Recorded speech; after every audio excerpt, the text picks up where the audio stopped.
بسم الله الرحمن الرحيم. السلام عليكم ورحمة الله وبركاته. إن الحمد لله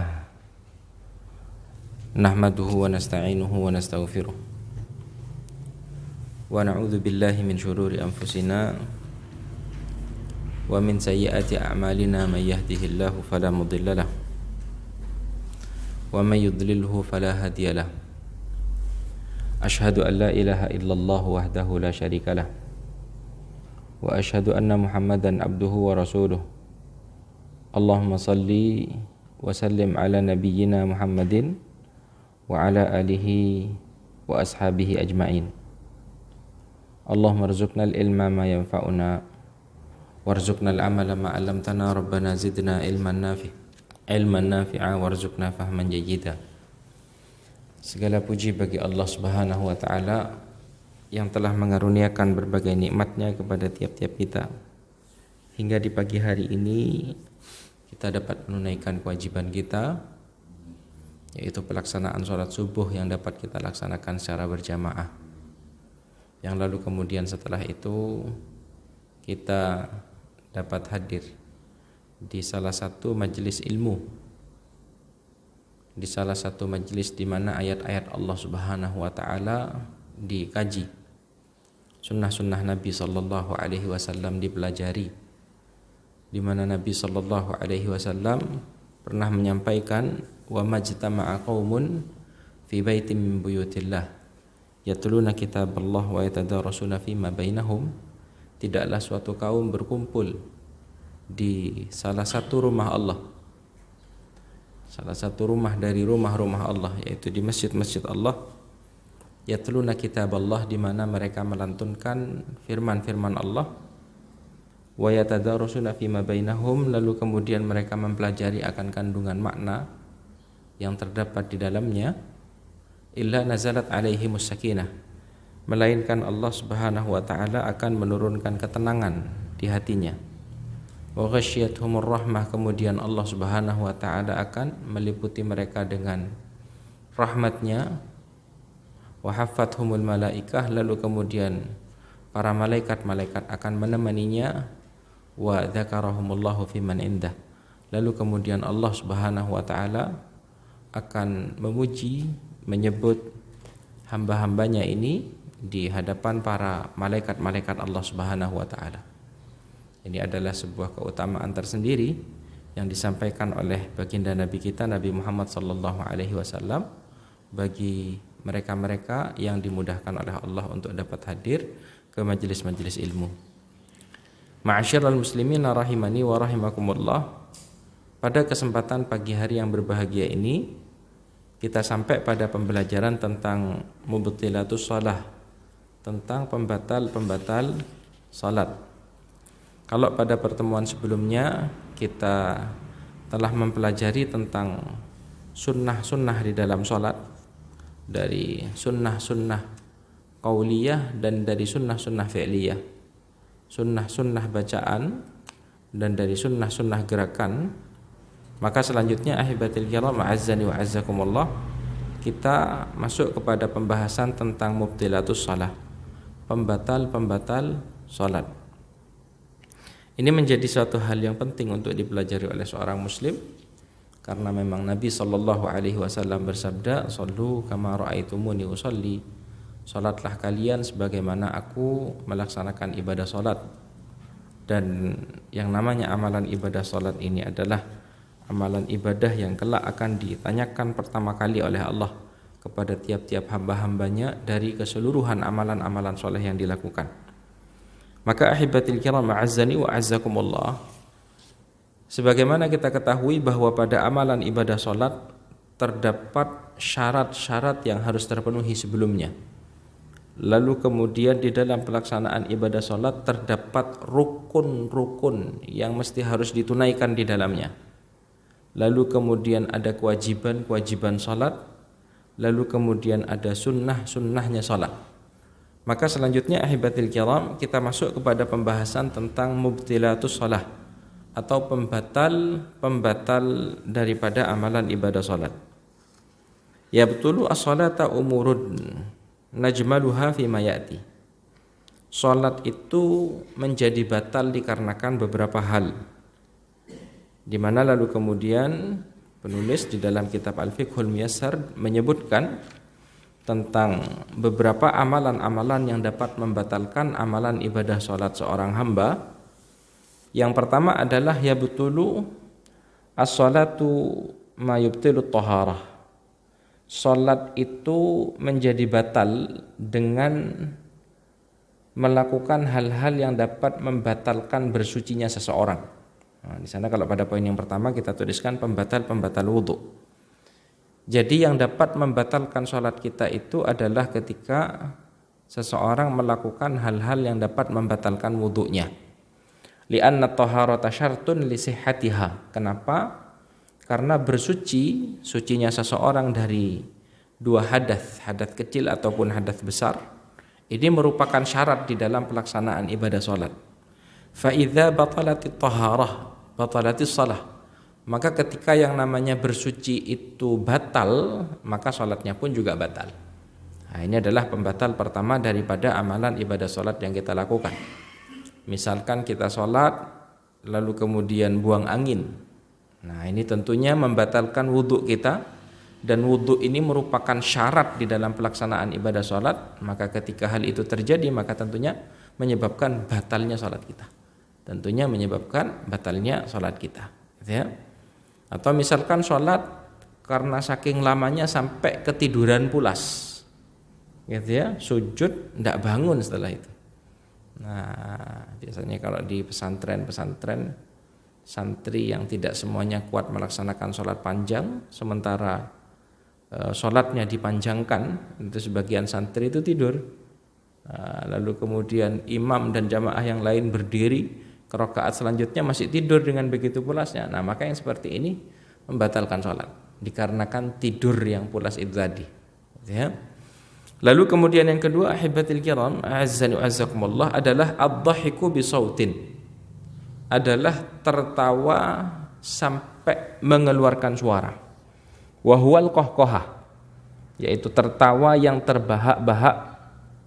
Fa innahu yubtiluha bil ijma'. Maka para ulama bersepakat bahwa tertawa yang terbahak-bahak itu dapat membatalkan salatnya seseorang. Tertawa yang terbahak-bahak itu dapat membatalkan salatnya seseorang. Li'annahu kal kalam. Karena tertawa terbahak-bahak ini seperti berbicara, bal asyad, bahkan dia lebih parah. Walima fi dzalika minal istighfafi wat tala'ubi al munafi li maqsudis shalah. Dan karena yang namanya tertawa terbahak-bahak itu ada unsur main-mainnya. Ya, ada unsur main-main di dalam pelaksanaan ibadah salat yang ia lakukan. Ada unsur meremehkannya, ya.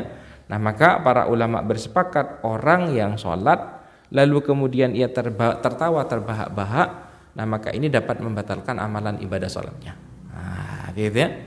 Kadang kan kita melaksanakan ibadah salat, sebagian saudara kita ataupun teman kita menggoda kadang, sampai menyebabkan kita tertawa terbahak-bahak. Maka ketika hal itu terjadi, ahibatil kiram, maka ketahuilah tertawa yang sampai mengeluarkan suara adalah pembatal salat.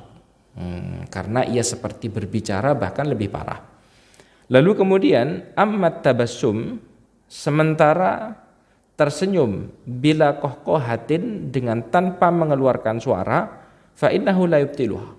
Nah, tapi kalau hanya tersenyum, misalkan ada sesuatu yang menjadikan kita tertawa, gitu ya, entah ada orang yang menggoda atau tiba-tiba di dalam sholat kita teringat akan sesuatu, ingat anak kita misalkan yang jatuh jungkir balik misalkan, sehingga menjadikan kita mengingat akan sesuatu yang lucu, dan itu tidak diperbolehkan tentunya.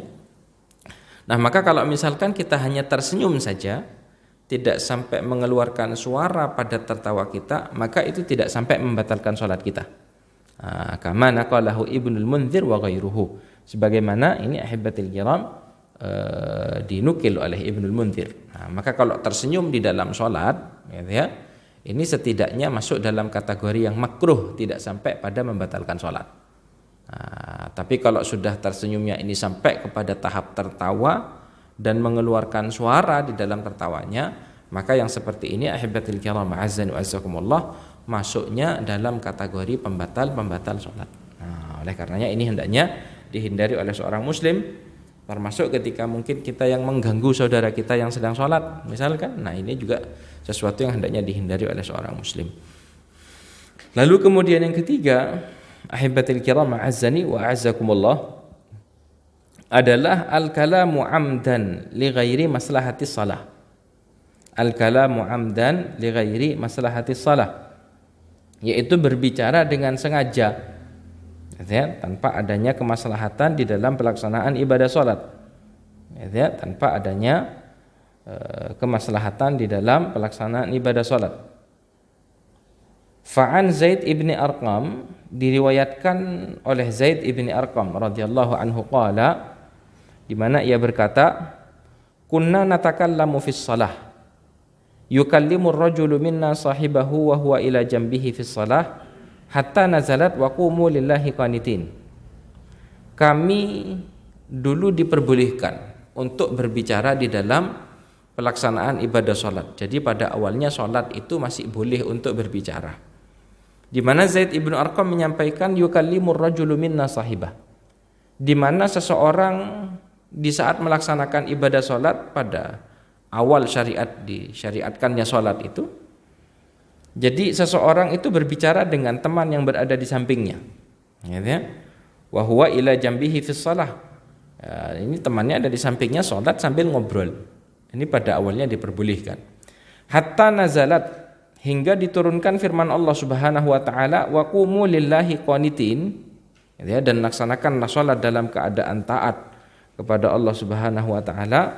Fa amarna bisukuti wa nuhina 'anil kalam, maka kami diperintahkan untuk diam. Kami setelah itu diperintahkan untuk diam oleh Allah Subhanahu wa taala, wa nuhina 'anil kalam, lalu kemudian kami dilarang untuk berbicara. Nah, gitu ya. Setelah itu kami dilarang untuk berbicara. Fa in takallama jahilan aw nasiyan la tabtul salatuhu. Nah, jadi jelas. Jadi disampaikan bahwasanya Zaid bin Arqam menyampaikan setelah turun firman Allah wa qumu lillahi qanitin, maka kami diperintahkan di dalam syariat Allah ini untuk diam dan kami dilarang untuk berbicara. Nah, hanya saja ahibatil kiram azzani wa azzakumullah, ketika kita berbicara karena ketidaktahuan kita atau dikarenakan kita lupa, maka ini tidak sampai pada tahap membatalkan sholat. Gitu ya. Jadi kalau dari apa yang disampaikan oleh Zaid bin Arqam di sini ahibatil kiram, jelas bahwa di syariat Nabi sallallahu alaihi wasallam amalan ibadah salat ini menjadi di dalam amalan ibadah salat berbicara itu tidak diperbolehkan, masuk dalam kategori pembatal salat, masuk dalam kategori pembatal salat. Nah, ahibatil kiram ma'azzani wa azzakumullah, kecuali kalau lupa ataupun tidak tahu, tidak sampai membatalkan salat. Gitu ya. Nah, sebagaimana dulu pernah diperbolehkan untuk orang itu berbicara di saat sholat, kemudian dilarang oleh Nabi kita Nabi Muhammad sallallahu alaihi wasallam, maka ini yang menjadi sebuah ketetapan untuk dilaksanakan setelah itu.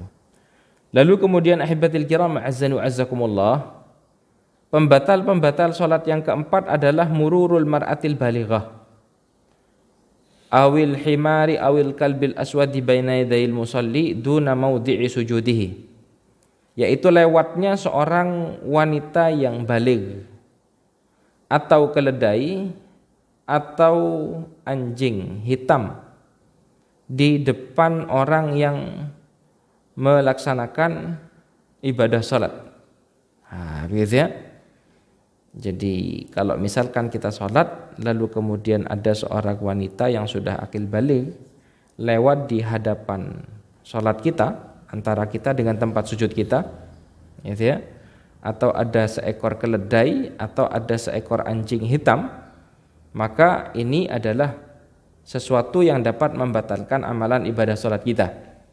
Kenapa? Dikarenakan Nabi sallallahu alaihi wasallam di dalam riwayat Al-Imam Muslim menyampaikan, idza qama ahadukum yusalli fa innahu yasturuhu idza kana baina yadayhi mithlu akhiratir rahil fa idza lam yakun baina yadayhi mithlu akhiratir rahil fa innahu yaqta'u salatahu al-himaru wal mar'atu wal kalbul aswad. Ya. Jika seseorang di antara kalian melaksanakan ibadah salat, maka hendaklah ia menjadikan pembatas salat antara dirinya dan tempat sujudnya itu. Setelah itu diletakkan pembatas salat seperti pelana kendaraan. Maksudnya di sini kalau di zaman Nabi dulu itu pelana itu dijadikan sebagai pembatas salat. Artinya jadi untuk tempat duduk ketika di atas onta ataupun di atas kuda itu oleh Nabi dijadikan sebagai pembatas salat. Fa idza lam yakun baina yadayhi mithla akhiratir rahil, kalau misalkan di depannya itu tidak ada pembatas salatnya, maka salatnya itu akan menjadi batal ketika dilewati oleh keledai, oleh wanita dan oleh anjing yang berwarna hitam. Nah, ini disampaikan oleh Nabi kita Nabi Muhammad sallallahu alaihi wasallam. Meskipun di antara para ulama ada yang berpendapat ini tidak sampai membatalkan ibadah sholat seseorang, hanya dapat mengurangi amalan ibadah pahala sholatnya. Nah, namun sebagian yang lain berpendapat bahwa orang kalau sholat lalu dilewati oleh wanita yang sudah akil baligh ataupun keledai ataupun anjing yang berwarna hitam, maka ini dapat membatalkan amalan ibadah sholat seseorang. Meskipun kalau di zaman sekarang sudah hampir tidak mungkin terjadi ya dilewati oleh keledai, karena kalau di masyarakat kita tidak ada keledai, apalagi anjing hitam. Ya, kita ngelihat anjing dari jauh saja mungkin kita sudah ada rasa takut karena kita tidak terbiasa. Ya, mungkin yang memungkinkan terjadi adalah seorang wanita yang baligh ketika ia lewat di hadapan kita yang sedang melaksanakan ibadah sholat. Nah, itu yang memungkinkan untuk terjadi. Nah, maka ini diantara sesuatu yang dapat membatalkan ibadah salat kita. Lalu kemudian yang kelima, ahibatil kiram azza wa jazakumullah, adalah kashful aurati amdan. Adalah membuka aurat dengan sengaja. Ya, karena menutup aurat ini merupakan salah satu syarat di dalam syarat pelaksanaan ibadah salat. Nah, jadi membuka aurat dengan sengaja artinya menjadikan salah satu syarat salat yang harusnya terpenuhi menjadi tidak terpenuhi. Ya, kecuali seseorang misalkan seperti seorang wanita yang melaksanakan ibadah sholat lalu kemudian ada anggota tubuhnya yang terbuka misalkan dari yang seharusnya tertutup, namun dia segera menutupnya, tidak ada masalah. Ya, jadi langsung segera ditutup, tidak ada masalah. Lalu kemudian yang keenam adalah istidbarul kiblah, membelakangi kiblat. Karena yang namanya menghadap kiblat ini salah satu syarat sholat, maka seseorang ketika membelakangi kiblat maka akan membatalkan sholatnya. Membelakangi kiblat ini terjadi ketika seseorang membalikkan anggota tubuhnya. Jadi sampai pada pundaknya itu dibalikkan, nah, maka ini adalah sesuatu yang dapat membatalkan amalan ibadah sholat seseorang. Karena menghadap ke arah kiblat merupakan salah satu syarat di dalam syarat-syarat sholat. Lalu kemudian yang ketujuh, ahibatil kiram, adalah ittisalun najasati bil musalli ma'al ilmi biha wa tadzakkuriha idza lam yuzilha fil hal. Adanya najis yang terdapat pada orang yang melaksanakan ibadah salat. Ya. Adanya najis yang terdapat pada pelaksana salat. Misalkan ada najis pada tubuhnya atau pada pakaiannya atau pada tempat salatnya. Nah, maka ini akan menjadi salah satu pembatal daripada amalan ibadah sholat seseorang. Gitu ya. Entah memang ada najis yang tiba-tiba mengenai tubuh pakaian ataupun tempat sholatnya, ataupun dia baru tahu atau baru mengingat, gitu ya. Ataupun dia baru ingat di tengah-tengah pelaksanaan ibadah sholat, oh ternyata ada najisnya. Nah, ini kalau tidak segera dihilangkan maka akan mengakibatkan batalnya salat kita. Ya. Misalkan kalau seperti dahulu yang pernah terjadi pada Nabi sallallahu alaihi wasallam, Nabi sebagaimana disebutkan oleh Imam Al-Albani di dalam Sifatus Salatin Nabi, ketika melaksanakan ibadah salat ahibatil kiram bersama para sahabatnya, Nabi di pertengahan salat itu tiba-tiba melepas sandalnya. Ya. Yang lalu kemudian para sahabat pun mendapati Nabi melakukan hal itu, para sahabat juga melakukan hal serupa, melepas sandal-sandal mereka. Hingga ketika Nabi menyelesaikan sholatnya, setelah itu Nabi SAW sampaikan bahwasanya tadi di pertengahan sholat, malaikat Jibril datang memberitahukan kepada Nabi bahwa terdapat najis di bawah sandal Nabi. gitu ya. Salat menggunakan sandal di antara sunnah yang dituntunkan oleh Nabi dan mungkin diterapkan oleh seorang muslim ketika berada di outdoor, ketika berada di luar, gitu ya, di gunung ataupun di kebun atau di hutan, gitu ya, atau di ladang. Menggunakan alas kaki di dalam melaksanakan ibadah salat adalah sesuatu yang disunnahkan oleh Nabi sallallahu alaihi wasallam, tapi tidak ketika berada di tempat-tempat seperti masjid di saat sekarang ini. Nah, maka pada saat itu Nabi sallallahu alaihi wasallam selesai salat menyampaikan tadi malaikat Jibril itu datang memberitahukan kepadaku bahwasanya terdapat najis pada sandal Nabi sallallahu alaihi wasallam, maka Nabi melepasnya. Maka Nabi sallallahu alaihi wasallam melepasnya. Nah, ini adalah yang dituntunkan oleh Nabi. Artinya ketika ada najis dan kita membiarkan hal itu, maka yang seperti ini ahibatil kiram azzani wa azzakumullah dapat menyebabkan batalnya amalan ibadah salat kita. Dapat menyebabkan batalnya amalan ibadah salat kita. Misalkan kita melaksanakan salat di atas sejadah, lalu kemudian ketika kita ruku, gitu ya, atau ketika hendak sujud kok ada bau kencing misalkan, tanpa kita sadari ada di antara anak kita yang kencing di tempat sejadah kita, maka kita bisa berpindah dari tempat yang ada najis pada tempat sholat itu, lalu kemudian berpindah ke tempat yang suci di sebelahnya. Nah, seperti itu. Dikarenakan ini merupakan salah satu syarat di dalam pelaksanaan ibadah sholat, seperti yang tadi terjadi pada Nabi kita, Nabi Muhammad sallallahu alaihi wasallam. Baik. Kalau di dalam mazhabnya Imam Syafi'i ahibatil kiram azzani wa azzakumullah, ya, itu batal secara mutlak. Namun kalau kita merujuk kepada hadis Nabi tadi, ya, itu tidak batal, tidak sampai membatalkan secara langsung ketika kita mampu menghilangkan atau menyingkirkan najis yang terletak pada badan, pakaian ataupun tubuh kita. Baik. Selanjutnya ahibatil kiram azzani wa azzakumullah, yang ke-8 adalah tarku ruknin min arkaniha au syartin min syurutiha amdan biduni udhrin. Meninggalkan salah satu rukun dari rukun-rukun salat atau salah satu syarat dari syarat-syarat salat amdan, dengan sengaja, biduni udhrin, tanpa adanya udhur. Meninggalkan salah satu rukun salat, gitu ya. Sengaja tidak ruku, sengaja tidak sujud, gitu ya, sengaja tidak membaca suratul Fatihah kecuali yang dikecualikan, pernah kita sampaikan, gitu ya. Atau ia meninggalkan salah satu syarat dari syarat-syarat salat.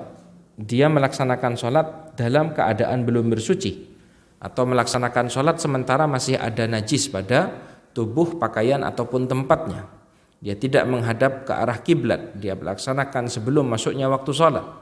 Nah, maka meninggalkan salah satu rukun dari rukun-rukun salat atau salah satu syarat dari syarat-syarat salat, ini merupakan salah satu pembatal amalan ibadah salat, amalan ibadah salat seseorang. Nah, jadi syarat ini mesti harus terpenuhi sebelum orang melaksanakan salat, dan hendaknya syarat ini berlanjut sampai akhir salat. Nah, gitu ya. Demikian rukun, di mana rukun ini adalah intisarinya salat. Ya, dari takbiratul ihramnya, dari berdiri takbiratul ihram, membaca al-Fatihah, ruku, sujud, duduk di antara dua sujud, lalu kemudian rakaat berikutnya sama sampai ditutup dengan tasyahud akhir, tumakninah, tertib. Nah, maka ini hendaknya dilaksanakan dengan maksimal. Jadi kalau misalkan rukun ataupun syarat itu ditinggalkan di dalam pelaksanaan ibadah salat kita, maka akan menyebabkan batalnya salat kita. Lalu kemudian yang ke-9 ahibatil kiram adalah al-amalul katsir min ghairi jinsiha li ghairi darurah kal akli wasyurbi amdan. Banyak melakukan gerakan tanpa adanya kebutuhan darurat. Ini sesuatu yang dapat membatalkan salat. Melakukan banyak gerakan yang tidak termasuk bagian dari amalan ibadah salat dan tidak dibutuhkan. Ya, dan tidak dibutuhkan. Nah, seperti makan, minum misalkan, ataupun berjalan, berlari tanpa adanya kebutuhan di dalam hal tersebut, maka ini meniadakan maksud daripada disyariatkannya salat. Nah, gitu ya. Kecuali ada kebutuhan. Kalau ada kebutuhan, maka diperbolehkan melakukan gerakan-gerakan li maslahatis shalah, untuk kemaslahatan salat. Misalkan ternyata di shaf di mana kita melaksanakan ibadah salat, ada saudara kita yang sedang buang hajat, yang membatalkan salatnya dia. Artinya di sini ada furjah. ada shaf yang kosong antara kita dengan saudara kita, diperbolehkan untuk kita itu berjalan ke samping kanan ataupun ke samping kiri ataupun ke depan untuk mengisi shaf yang kosong, boleh. Ya. Atau misalkan kita sedang melaksanakan ibadah sholat, lalu kemudian sorban kita ataupun songkok kita mengganggu kekhusyuan sholat kita hingga kita perbaiki terlebih dahulu, boleh. Ya. Ataupun seperti yang pernah dilakukan oleh Nabi Shallallahu Alaihi Wasallam, Nabi melaksanakan ibadah sholat sambil menggendong Umamah bintu Zainab.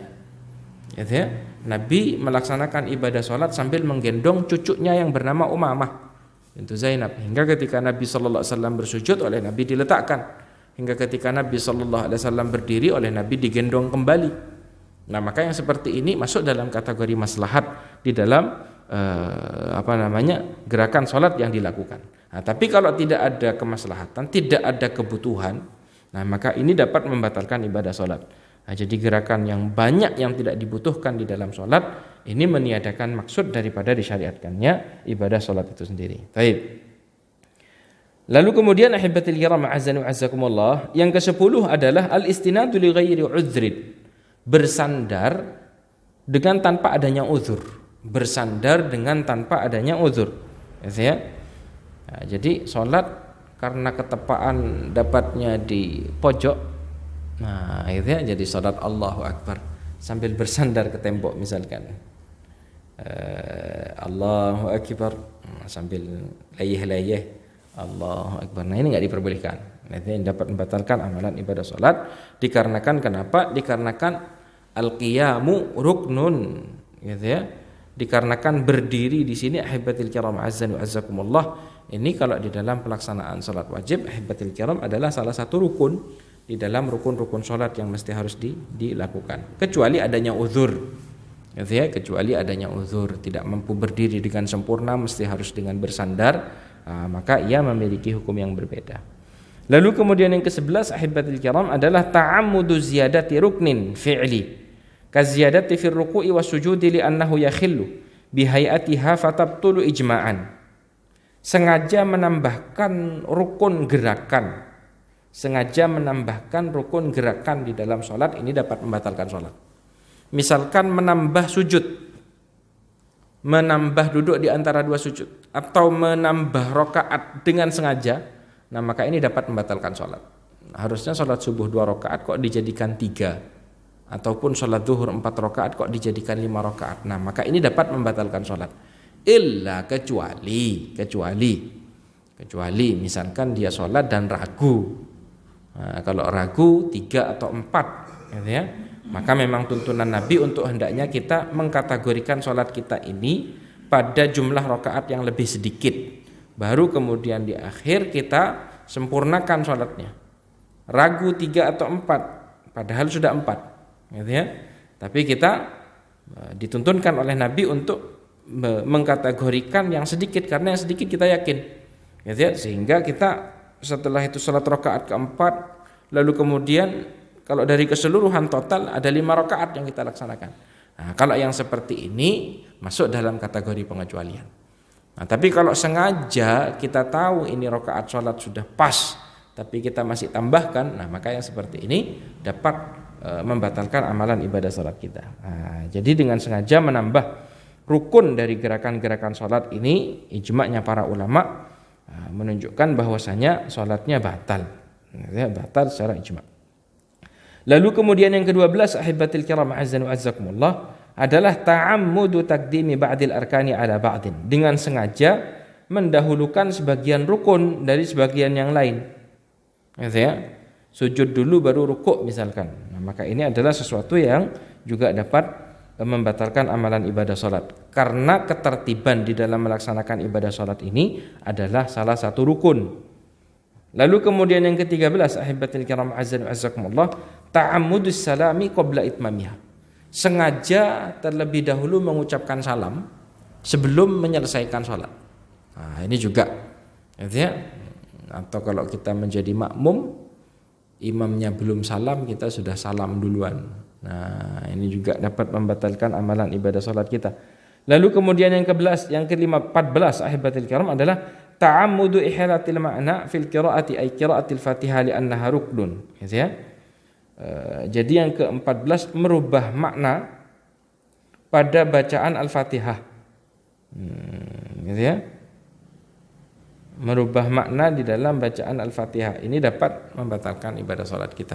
Dan ini dilakukan dengan sengaja. Misalkan seharusnya di dalam surat Al-Fatihah kita membaca siratal ladzina an'amta.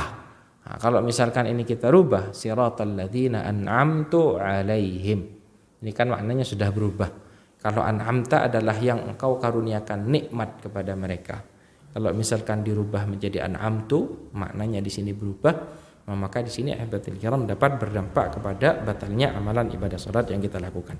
Dapat berdampak kepada batalnya amalan ibadah salat yang kita lakukan. Baik. Lalu kemudian yang terakhir ahbatul kiram adalah faskhun niyyati bit taraddudi bil faskhi. Wa bil azmi alaihi li anna istidamatan niyyati syartun. Berazam untuk membatalkan niat salat.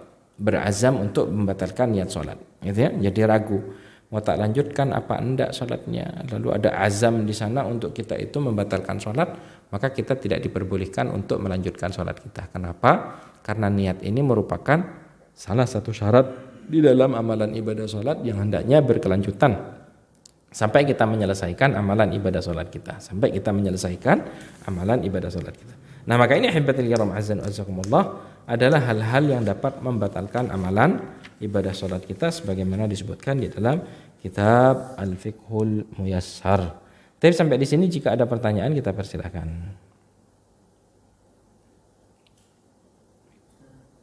Untuk yang poin 7 Nah. adanya najis pada pelaksanaan untuk kotoran Dah dimaafkan. Seperti kotoran cicak itu masuk dalam kategori yang dimaafkan karena kan susah untuk dihindari. Apalagi kalau misalkan kering, enggak ada masalah. Jadi kalau yang ringan-ringan seperti itu maafu, dimaafkan. untuk yang poin 9 Nah, ukuran banyak kembali kepada uruf. Enggak ada masalah. Kalau gatal misalkan lalu kemudian kita garuk, ini masuk dalam kategori hajah. Masuk dalam kategori sesuatu yang dibutuhkan, gitu ya. Tapi ya tidak berlebihan juga, tidak berlebihan. Lalu di sepanjang sholat garuk-garuk aja. Ini setidaknya masuk dalam kategori makruhat, sesuatu yang dimakruhkan di dalam amalan ibadah sholat kita. Baik. Fadhal. Pada saat kita melaksanakan sholat sunnah, Heeh. kemudian iqamah dikumandangkan, baiknya kita membatalkan atau meneruskan? Kalau misalkan kita melaksanakan sholat sunnah, lalu kemudian setelah itu iqamah dikumandangkan, kalau misalkan sholat sunnahnya itu baru dimulai, maka hendaknya kita membatalkan sholat sunnahnya, lalu kemudian langsung bergabung melaksanakan sholat wajibnya. Langsung bergabung melaksanakan sholat wajibnya. Nah, kecuali kita sudah berada di akhir-akhir sholat sunnah kita, sudah tinggal tasyahud akhir atau sudah tinggal sujud dan tasyahud akhirnya, maka kita diperbolehkan untuk menyempurnakan sholat sunnahnya lalu bergabung di dalam melaksanakan sholat wajib. Nah, tapi kalau baru dimulai di awal, walaupun sholat sunnahnya adalah sholat sunnah yang dituntunkan, gitu ya, seperti 2 rakaat sebelum subuh misalkan, nah maka dalam keadaan ini ahbatul kiram seorang muslim hendaknya membatalkan amalan ibadah sholat sunnahnya, lalu kemudian setelah itu, gitu ya, hendaknya dia bergabung dengan sholat sunnah. Ada hadis yang disampaikan oleh Nabi yang diriwayatkan oleh Imam Muslim dalam permasalahan ini, di mana Nabi bersabda, "Idza uqimatis shalah fala sholata illal maktubah." Ketika sudah dikumandangkan iqamah untuk melaksanakan ibadah salat yang wajib ini, maka tidak ada salat kecuali salat yang wajib. Maka tidak ada salat kecuali salat yang wajib. Jadi tidak boleh iqamah baru masuk masjid kita salat sunnah dulu misalkan qabliyah. Karena tahu kalau salat subuhnya misalkan panjang, kalau salat qabliyah dulu masih nutut, kita masih nutut ke rakaat yang pertama, tidak boleh karena Nabi menyampaikan idza uqimatis shalah fala sholata illal maktubah. Gitu ya. Maka kalau dalam riwayatnya Al-Imam Muslim dalam riwayat yang lain, satu ketika Rasulullah itu ra'a Rasulullah SAW rajulan yusalli wal muadzinu yuqimu sholata subhi. Jadi Nabi pernah mendapati ada salah satu sahabatnya itu yang sholat, ketika dikumandangkan, jadi melihat seseorang sholat qabliyah sebelum subuh ini, sementara kumandang iqamah sudah dikumandangkan untuk melaksanakan sholat subuh, maka Nabi SAW menegur sahabat tadi seraya menyampaikan atusolli subha arba'an, apakah kamu hendak melaksanakan sholat subuh sebanyak 4 rakaat, kata Nabi SAW. Artinya seorang muslim itu kalau sudah dikumandangkan iqamah, sudah waktunya untuk melaksanakan sholat yang wajib, kecuali tadi. Jadi kita sudah di penghujung sholat sunnah kita, kita bisa menyempurnakan lalu kemudian bergabung pada sholat wajib. Wallahu a'lam.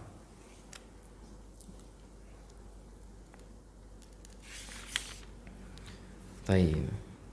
Insyaallah ini adalah materi yang dapat kita sampaikan di kesempatan pagi hari yang berbahagia ini. Nanti insyaallah setelah menyelesaikan, sebentar lagi kita masuk kepada perkara-perkara yang dimakruhkan di dalam sholat. Setelah itu kita akan review kembali dari awal. Kita bisa merujuk kepada kitab Sifat Sholat Nabi yang disusun oleh Al-Imam Al-Albani dengan menggabungkan antara keseluruhan rukun, kewajiban dan sunnah-sunnah sholat, sehingga kita bisa mengambil pembelajaran yang sempurna di dalam tata cara pelaksanaan ibadah sholat kita insyaallah. Tapi kita cukupkan pertemuan kita di kesempatan pagi hari ini sampai di sini dulu. Barakallahu li wa lakum fil Qur'anil azim wa nafa'ani wa iyyakum minal ayati wadh-dhikril hakim. Aqulu qawli hadza wa astaghfirullah li wa lakum innahu huwal ghafurur rahim. Subhanaka Allahumma rabbana wa bihamdika asyhadu an la ilaha illa anta astaghfiruka wa atubu ilaik. Assalamu alaikum warahmatullahi wabarakatuh. بالصبر والصلاة وإنها لكبيرة إلا على الخاشعين